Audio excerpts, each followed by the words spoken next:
Welcome to JRPG Facts and Histories. Today I'm going to be rattling off a few interesting tidbits about my favourite JRPG series of all time, Tales of, or the Tales series. Number 1. The Tales series is the third most popular RPG series in Japan, only trailing the two Square Enix juggernauts Dragon Quest and Final Fantasy. Having said that, many of the Tales developers don't consider the Tales games RPGs at all. Yoshizumi explained the games to be character-playing games. You are meant to learn about the game's characters and experience how they grow, which is why there isn't any create a character mode or any loosely defined or blank slate type characters. You also can't rename characters. To further push the idea that the Tales games aren't traditional RPGs, the games are given subtitles in Japan, which are called characteristic genre names. They give you a small taste of what the overarching story is about. For example, Tales of Berseria has the subtitle, "The RPG in which justice is enforced." These subtitles are dropped for the Western releases.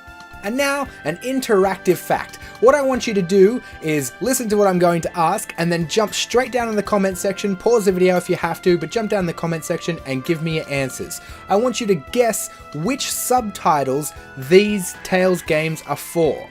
So number 1, an RPG that resonates with you. Number 2, an RPG where one learns the reason for one's existence. And number 3, an RPG to release destiny.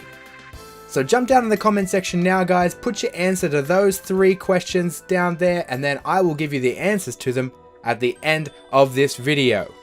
Now back to the facts. Number 5. Tales didn't start to make an impact in the West until Tales of Symphonia was released on the GameCube in 2004, despite the series debuting in North America all the way back in 1998 with Tales of Destiny. Tales of Eternia was the third title in the series, but was renamed Tales of Destiny 2 in the West. This was to avoid a possible legal dispute, as well as capitalize on any popularity the first title had garnered. Although Eternia was renamed Tales of Destiny 2 when first localized for the West, a direct sequel to Tales of Destiny, titled Tales of Destiny 2, was released in Japan following a PS2 remake of the original Destiny. Although Tales of Destiny 2 was never localized, when the Tales of Eternia PSP port was released in the West, it retained its original title of Eternia to avoid confusion. Although that hasn't really stopped the confusion because, well, to clarify, there are 2 games titled Tales of Destiny 2. A localization of Eternia renamed Destiny 2 in the West only, and a sequel to Tales of Destiny released only in Asia. The first game in the series was Tales of Phantasia, which was released in Japan in 1995.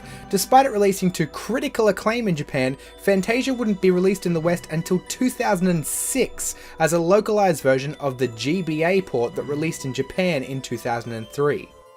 Phantasia was also released on the iOS App Store in both Japan and the West, but was universally panned by critics and users.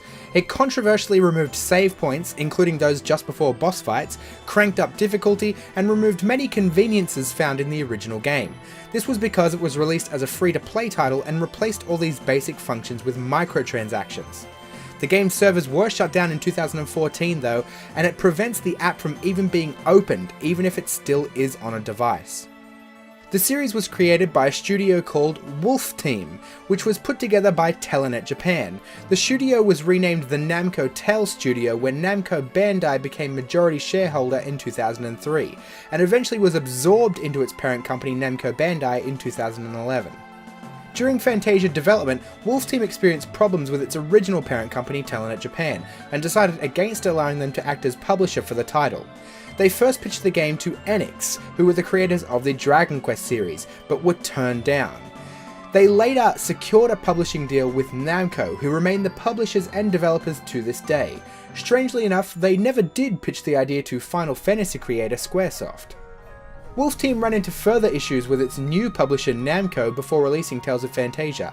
A big dispute was Namco insisting the title be Tales of Phantasia, rather than simply Tale Phantasia, which it had been known as up to that point.